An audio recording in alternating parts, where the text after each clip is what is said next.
Hello guys, आपल्या पहिल्या mini व्लॉगमध्ये तुमचं स्वागत. गाईज, आपण निघालोत कोपरोलीला आपल्या स्टॉलवर. इकडे सर्व सामान घेतलं, गाडीत गुड्डीला सोबत घेतली. आज होती शिवजयंती, तर सर्वकडे भगवे झेंडे फडकत होते आणि आम्हाला झाला होता ऑलरेडी उशीर. घरी वाजले होते 6:15 वाजता आम्ही निघालो कोपरोलीला जायला आणि संध्याकाळ सरून रात्र व्हायला आली होती. कारण घरी खूप काम होतं, त्याच्यामुळे आम्हाला उशीर झाला आणि आम्ही पोचलो कोपरोलीला.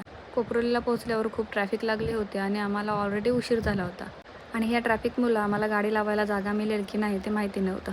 हळूहळू ट्रॅफिक कमी झाली आणि आम्ही पोचलो आमच्या स्टॉलजवळ पोचल्यावर गाडी लावून घेतली साईडला आणि सामान उतरवून घेतलं आणि मी कार्ड साफ करायला घेतली. आणि बुधवारी स्टॉल बंद असल्याकारणाने गुरुवारी 2 दिवसाची धूळ खूप साचली होती आणि आपल्याला माहिती आहे आपल्या कोपरोलीमध्ये धुळीचं साम्राज्य खूप आहे. सर्व मी धूळ साफ करून घेतली, गाडी धुवून घेतली आणि आपला सेटअप लावायला सुरुवात केली.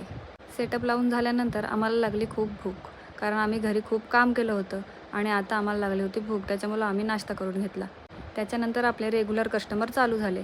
So bye bye guys.